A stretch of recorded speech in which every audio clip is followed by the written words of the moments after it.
Gukesh in the previous round. Pragg opens the game with 1c4, the English opening. And Firouzja responds back with c5, the symmetrical English. And let's see what Pragg does. Knight comes out to f3 with the idea of pushing the pawn to d4 or to play your knight out to c3. Alireza brings his knight out to c6. And now the knight comes to c3. And we have the 4 knights English on the board. You can go g3 here, you can go e3 here. He goes for d4, and this is what makes now the game interesting, because after takes, knight takes, which Pragg will most likely play, it'll be interesting to see what setup black chooses, because black can go for g6, bishop g7, e6, getting the bishop out on this diagonal. He goes for e6. He opens up the bishop. The bishop could come to b4. Bishop could come to c5. Also, remember, queen b6 is a very big line here. Pragg now plays g3. Very common, very well known, putting the bishop on this diagonal. And now queen b6 is by far the main move in this position. But Firouzja goes for a slightly lesser played line, bishop c5. Although very logical, because you bring a piece out, you hit the knight in the center, the knight goes back to b3, questioning the bishop. Now, there is pressure on the f2 point, but the bishop, if it goes back on this diagonal, I can push it away with c5. So bishop comes to b4, pinning the knight. And you may want to take here to spoil the structure of white. Bishop g2 played. Pragg is like, I don't care, Alireza, if you take here, it gives me my bishop this beautiful long diagonal and the weakened dark squares. So you should do this carefully. d5 played by Firouzja right into the center of the board. And now after take, this pawn on d5 could become weak. But the thing is, Firouzja could take back with the knight here. Knight takes d5. This is quite a possible way to play.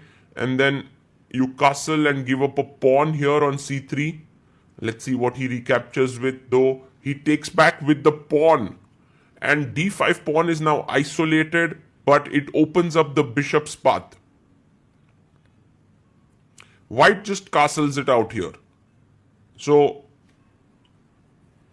that's a good move. Now knight d5 is hanging, so Firouzja takes the knight, pawn takes.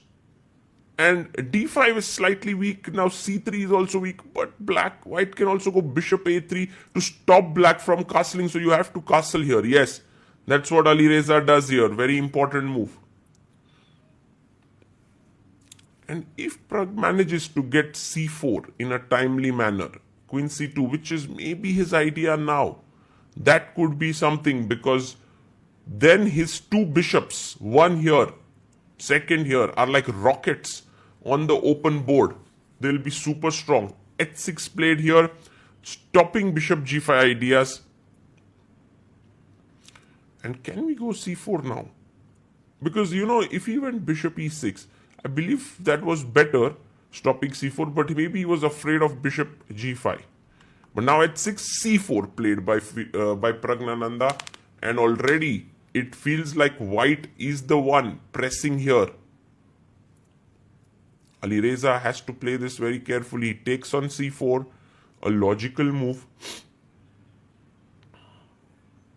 Queen takes c4. And if you play bishop e6, I can just move my queen away to a4.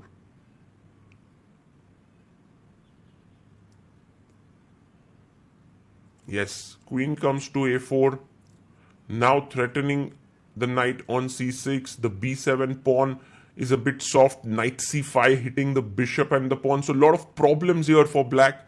Have to play it very carefully now. Pragg has got an amazing position out of the opening. Rook e8 played here. Bishop b2 putting the bishop on the long diagonal. It was also possible to play knight c5, which was a good move, but you had to calculate this move. Although here bishop b2 first and now knight d7, stopping knight c5. Queen f4 played here by Pragg. He's moving his queen from c4 to a4 to f4. Now looking at the d6 square.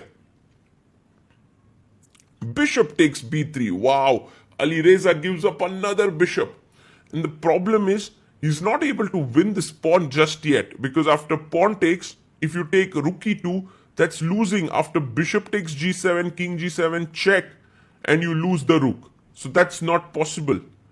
He has to have something else in his mind. Queen g5 is what Firouzja wanted to do. If you trade here, I think black is happy with this endgame. He's slightly worse, but it's a playable endgame. But Pragg is like, I'm going to keep the queens on the board. Puts his queen on c4. And now, Firouzja needs to be super careful in this position.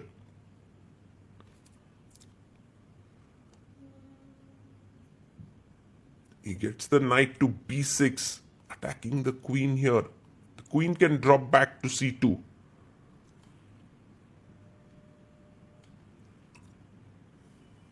Yes, he puts his queen back on c2. And imagine a situation where you play e3, push the queen away, bring your rook here, pressure on a7, pressure here. Oh my god. Knight b4. He attacks the queen on c2. Maybe now queen c3. Attacking the knight and also the g7 pawn. Yes, what a move. Because if rook e2 now, I have h4, queen g6, h5, queen g5, and this amazing move rook a5, deflecting, and white is winning. So, can't still take this pawn. Knight d5 played here by Firouzja. And now, queen f3 by Pragg would be great. But you can see Pragg is down to 20 minutes on the clock. And now after queen f3, down to 15. He has to make 18 more moves in 15 minutes, which is a bit stressful. Plays queen d2. A nice move with a double attack here on b2 and e2. Very important now, rook b1. But he goes bishop c1. This is a mistake. The thing is, rook b1, queen e2, rook d1, takes, and now in this position, the main move that maybe Pragg missed is rook d4, attacking here and here with rook d1, and he is winning. But bishop c1, he takes now, queen takes, rook takes. And the thing is, white has lost a pawn, but I can understand why Pragg did this, because he wants to go rook a5, which is a nice move. Because if you attack rook d1, there's knight c3 hitting the rook. Rook a5 puts pressure this way, but Firouzja jumps with knight c3. A nice move, bringing the knight into the game. And now b7 is under pressure. He takes it. But the thing is, it's simplifying very quickly everything. Rook b8. And if you play rook takes a7, then there's rook e7. So bishop goes back to f3.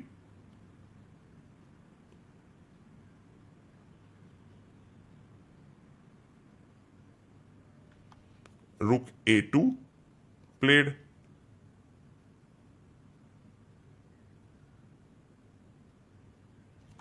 And rook c5, attacking the knight and threatening rook c7.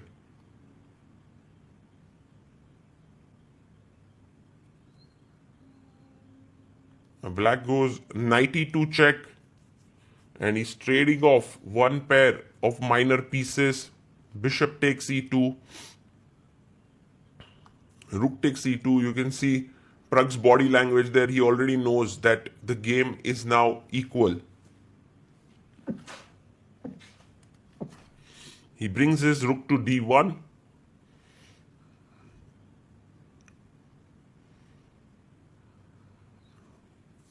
Six minutes for Pragg, 27 minutes for Alireza.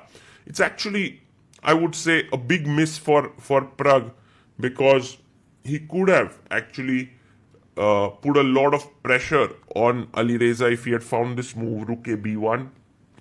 But bishop c1 that he played didn't work out so well. Rook takes rook. Bishop takes, attacking the knight and the pawn on a7.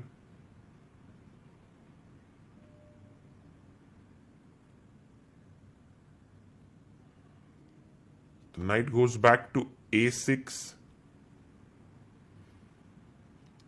And here, putting pressure on the bishop and the pawn, bishop a7. Rook takes b3.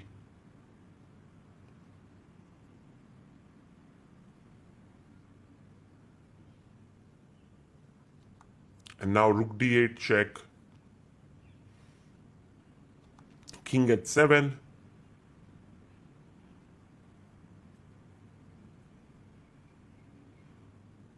And he plays the rook back to d6. The rook attacks the knight.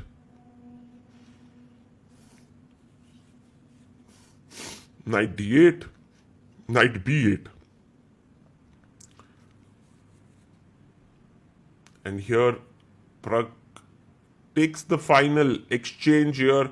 Rook and 3 pawns for both the sides. The game is now drawn, but really a very nice fight. I must say that Firouzja's opening choice wasn't particularly the best. He did land up in some difficulties there. Pragg also tried his level best, and then this is ended in a draw. And now both the players still leading the tournament jointly, along with 2 more players, Fabiano Caruana and Maxime Vachier-Lagrave. We have 3-fold repetition, and the arbiter signals a draw. So a 3-fold repetition, and well played by both the players. And immediately here Pragg is like, I could have done something else instead of bishop c1 perhaps. And nice to see both of them analyzing with each other after the game. This tournament is wide open with 2 rounds to go. Praggnanandhaa is slated to face Wesley So and Aronian, while Alireza Firouzja has Nodirbek Abdusattarov and Diach Bogdan Daniel left. Let's see who wins this tournament.